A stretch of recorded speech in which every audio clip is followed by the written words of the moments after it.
प्लेटो दुनिया को बहुत कुछ दे गए, बहुत लॉफ्टी फिलॉसफी दुनिया को इन्होंने दे दी है। अब इनके मानने वाले वाइट हेड तो ये कहता है, ए.एन. वाइट हेड जो आज बहुत बड़ा साइंस का और मैथमेटिक्स का आदमी है, वो ये कहता है कि all subsequent philosophy is nothing but the footnote on philosophy of Plato.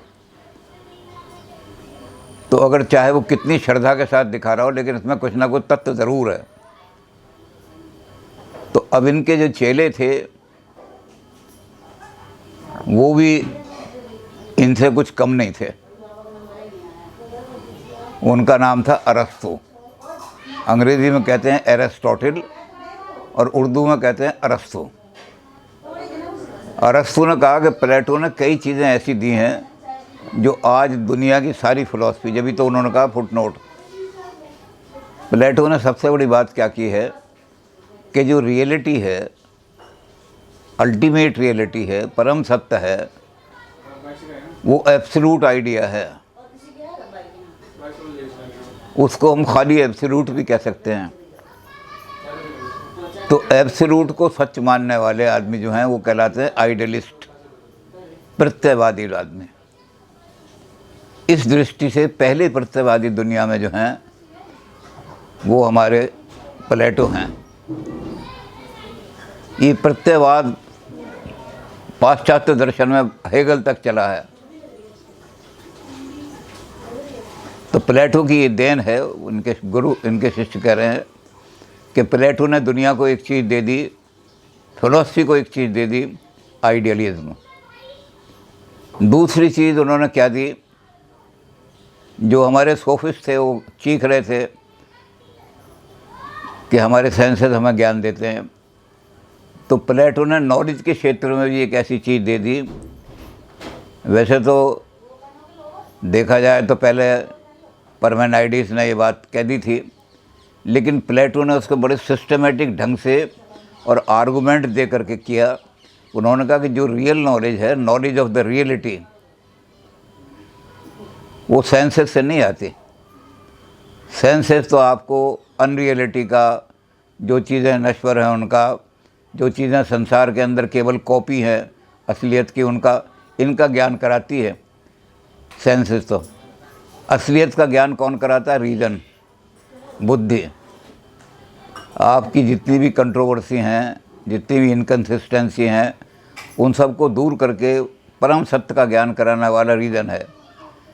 तो ज्ञान के क्षेत्र में प्लेटो को हम कह सकते हैं रैशनलिस्ट। और ये जो भेद है जो आज तक चल रहा है सारी वेस्टर्न फिलॉसफी में, सेंसेशन और रीज़न, रैशनलिज्म और एम्पिरिसिज्म, यही दो धाराएं आज तक BC से, बिफोर क्राइस्ट से और अब तक चल रही हैं। तो इस धारा को देने वाले भी, बड़े स्पष्ट रूप में देने वाले भी प्लेटो ही हैं। प्लेटो ने फिलॉसफी को एक फील्ड दे दिया कि आइदर रैशनलिस्ट और एम्पिरिसिस्ट इंद्रियां, यही ज्ञान के साधन हो सकते हैं। और ख़ुद प्लेटो जो हैं वो रैशनलिस्ट हैं। तो जितने भी आदमी हैं जो कहते हैं कि बुद्धि से ही ज्ञान आता है, वो सब प्लेटो को मानेंगे, प्लेटो की बात को कहेंगे। तो प्लेटो की प्रशंसा करते करते उन्हें कुछ लगा कि हमारे गुरु की बात में कुछ कमी भी रह गई है। और कमी है उनकी जो थ्योरी ऑफ आइडिया, जो प्लेटो की सबसे बड़ी चीज़ है, देन जो सारी प्लेटो की फिलॉसफी का एसेंस है, उसका सार है, वो है फिलॉसफी ऑफ आइडिया। अब आइडिया की फिलॉसफी जिस चीज़ का सार है, उस आइडिया के सार में ही कमी निकल आए तो फिलॉसफी का सारी जड़ हिल जाएगी। तो अरिस्टोटल ने कहा कि फिलॉसफी का काम है इस वर्ल्ड को एक्सप्लेन करना। ये दुनिया कहाँ से आई, किसी ने इसको बनाई या अपने मैटर में से अपने आप बन गई, मैटर मूवमेंट कौन लाया, मैटर को फॉर्म किसने दी, ये सारी चीज़ें एक्सप्लेन करनी चाहिए इस संसार को समझने के लिए। फिलॉसफी का काम संसार को समझना है। तो कहते प्लेटो की हमारे गुरुजी जो हैं उनकी स्थिति एक भोले किसान की तरह से है। एक भोले किसान को जाकर के एक आदमी ने कहा कि तेरे पास कितनी भेड़ें हैं? तो उसने क्या काम किया कि भेड़ों की टांग गिनी पहले और फिर उनको 4 से तकसीम कर दिया।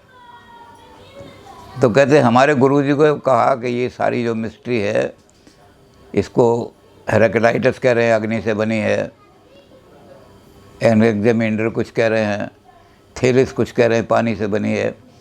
तो इस सारी सृष्टि को, पृथ्वी को, ये दुनिया जो है इसकी चीज़ों को एक्सप्लेन कीजिए। तो बजाय इसके कि वो इसको एक्सप्लेन करते इस दुनिया को, उन्होंने एक और दुनिया क्रिएट कर दी। भोले किसान की तरह से उन्होंने टांगें पहले गिन करके 4 से, तो उन्होंने एक दुनिया और क्रिएट कर दी, फिर उसे 2 से डिवाइड कर दिया कि ये दुनिया रियल और ये दुनिया अनरियल। तो कहते दूसरी दुनिया क्रिएट करने की कोई ज़रूरत नहीं थी, प्लेटो को चाहिए था इसी दुनिया को एक्सप्लेन करें वो।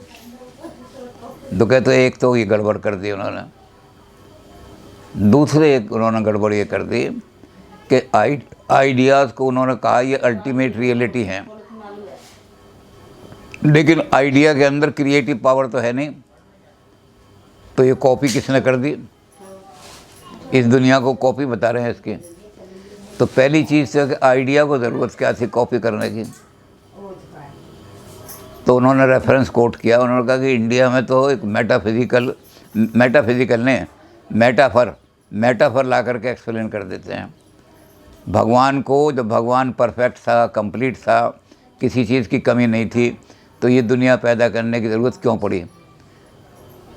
तो उसने कहा कि इंडियन थिंकर तो ये कह देते हैं कि भगवान अकेला महसूस कर रहा था, एक हो हम बहुत श्यामे, उसके मन में इच्छा आई एक हूँ मैं, अब बहुत बन जाऊँ, तो दुनिया क्रिएट हो गई। तो कहते हैं पोइटिक मेटाफर है ये तो पोइटिक एक अलंकार है कि मन में आया भगवान के कि क्यों बन जाऊँ, भगवान अच्छा खासा परफेक्ट है, किसी चीज़ की कमी नहीं उसमें।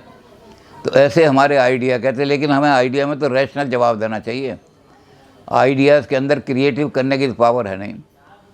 तो यहाँ भी प्लेटो को एक चीज़ लानी पड़ी, गॉड लाना पड़ा। गॉड मैटर को लेता है और जो हमारे आइडियाज़ हैं इनको सांचा बना करके, आर्केटाइप बना के गॉड दुनिया। आइडियाज़ अपने आप कुछ नहीं कर सकते, या आइडिया तो इनर्ट हैं, बैठे हुए हैं, आइडिया क्रिएट नहीं कर सकते। फिर उन्होंने कहा कि ये चीज़ें जो हैं ये एक्सप्लेन करनी चाहिए थी कि आइडियाज़ का इस दुनिया के साथ संबंध क्या है, और आइडियाज़ को संबंध का उन्होंने कहा कॉपी हैं। ये तो कॉपी किसने की, क्यों की और कैसे की, ये सारे रीज़न बताने चाहिए थे कॉपी कैसे की। तो उन्होंने कहा ये सारी चीज़ें जो हैं ये हमारे गुरुदेव ने। दूसरे उन्होंने कहा कि गुरुदेव एग्जिस्टेंस में और रियलिटी में अंतर नहीं कर पाए। एग्जिस्टेंस, रियलिटी एग्जिस्ट करे या ना करे फिर भी रियलिटी है, और जो चीज़ एग्जिस्ट करती हैं वो ज़रूरी नहीं कि रियल हों।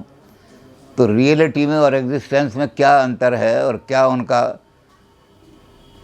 वो एक ही चीज़ हैं या अलग अलग चीज़ें हैं, ये भी कहीं हमें अपने गुरु की फिलॉसफी में दिखाई नहीं देता। तो इसलिए प्लेटो, इन्होंने, एरिस्टोटल ने कहा कि हमें नए सिरे से सोचना चाहिए।